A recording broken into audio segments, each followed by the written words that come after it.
Betrayal shatters you.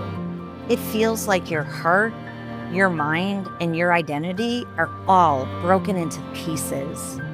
But here's the truth. You can become whole again.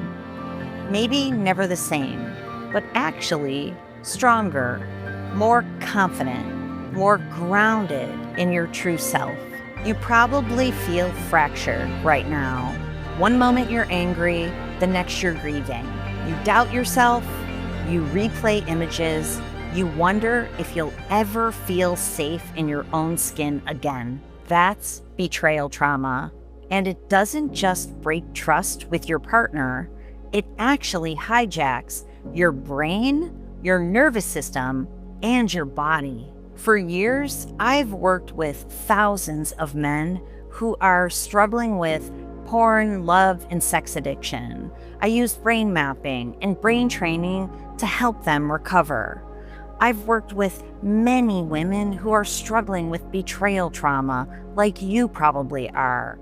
I've seen their brains and the dysregulation that results. This is what I know, both from many brain scans and lived experience, is that our brains were designed to heal. You're not broken, you're wounded.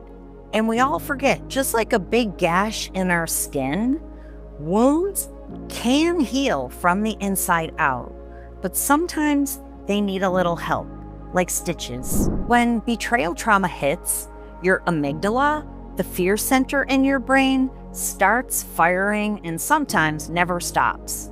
At the same time, the prefrontal cortex, that decision maker, goes offline. So over time, you live in hypervigilance, constantly scanning for threats.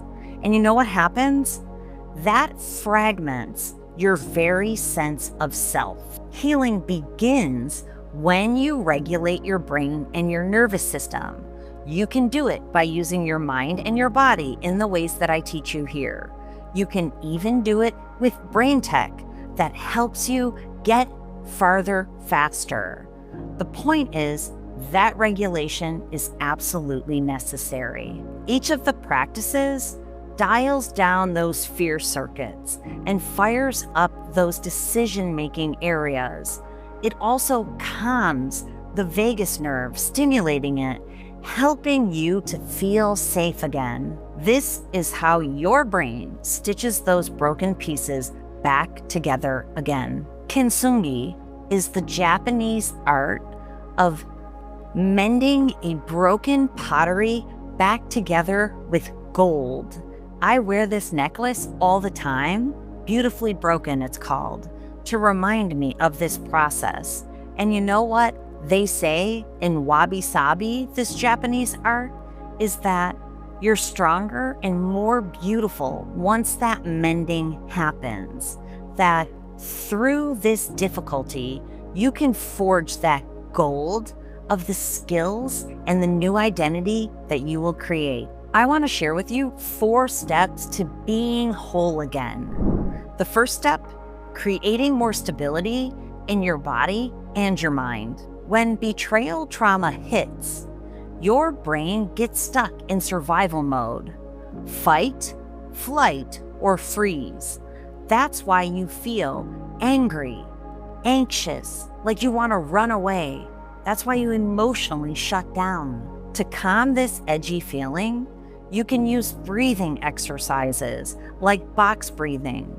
4 breaths in, out, and a hold. This helps to calm your nervous system down to feel safe again. Grounding practices, naming what you see, what you hear, what you feel, bringing you out of your head in those trauma loops back into the present. Rest is not laziness. It's necessary for you to be able to restore and to reset, to heal. Journaling, it activates the left hemisphere of your brain, the language centers. It helps you to process and integrate your experience so you know what you are going through and what you want to create on the other side. It will help you contain the racing images and thoughts. These are not self-care tips only. I wish someone would have told me that. a long time ago.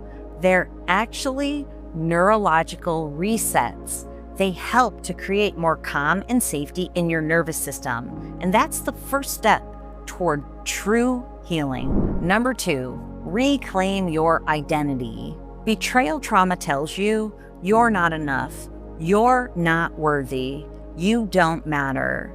But that's not the truth. That's the trauma talking. And neuroscience shows that identity is plastic. You don't have to be the version you were before. You actually can become stronger, more confident. You can reshape yourself just like neural pathways. Start by writing down your core values. What's important to you? Maybe it's compassion. Maybe it's honesty. This grounds you in who you are beyond betrayal. Connect with safe people. It's important that people can see the situation that you're in and remind you are stronger than you know. Maybe that's a therapist. Maybe it's a coach. Maybe it's a support group like we offer in Sanity After Betrayal. Maybe it's an emotionally intelligent friend. Get the support that you need. Although betrayal hurts, it's important that you reignite what lights you up.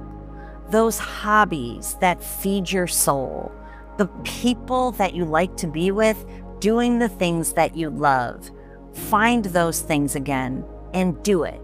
It will create resilience, safety, and calm in your brain. Identity isn't something that betrayal can erase. It's something you can reclaim piece by piece, day by day. Number 3, set boundaries that protect you. Wholeness cannot grow in chaos.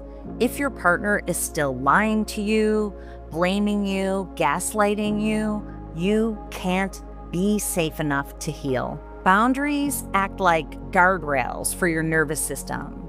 They create safety, and they help you to know that you can feel secure. This lowers your brain's stress response. Trust me, you need that. Boundaries are not ultimatums.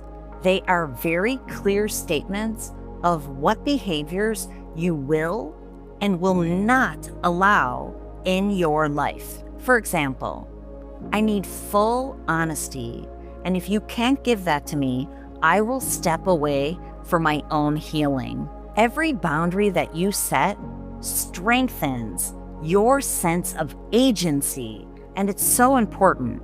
In the short run, it reminds you that you're not powerless. In the long run, it actually can make you feel really confident and powerful. But it's important for right now to protect yourself. Boundaries help you do that. And they are not selfish. Hear me on this one. They are survival, and they lead to thriving. They are the very foundation of being whole again. Choose growth over rumination. Betrayal loops your brain in constant what ifs and why me's. That's rumination. Neuroscience shows that replaying trauma actually strengthens those neural pathways, keeping the pain alive. Growth, on the other hand, creates new neural pathways that help you feel strong, help you see possibility and purpose. So each time you choose a new behavior, you're literally rewiring your brain for resilience. So choose journaling over spiraling, walking over obsessing, breathing instead of replaying. Healing isn't one giant leap. It's micro choices that lead to new behaviors that lead to strength. It turns your pain into fortitude. Every moment that you choose growth over rumination, you're stitching yourself back together again. That's how wholeness is rebuilt. Not all at once, but step by step. If this message resonates, type whole in the comments. That's all you have to put. It fires up a commitment to yourself, and it lets other people know we're in this together. We can be whole again. Becoming whole again isn't about pretending that the betrayal trauma didn't happen. It's about integrating the pain that you've experienced into the story of your life so that you can forge forward with calmness and clarity as the more confident version of yourself. It is possible. You're not defined by what has happened to you, but you are defined by how you show up in the circumstance, how you rise above it, how you choose to grow and to build skills and to move forward anew. Every step you take, you choose wholeness, moving towards the life that you want. If you're looking for help on that journey, please go over to drtrishleigh.com. Click the For Partners tab. You'll find resources and information there that will help you. You'll find the support that you need. You can feel whole again. You just might need some help. So until next time, stay sane. I'll see you then.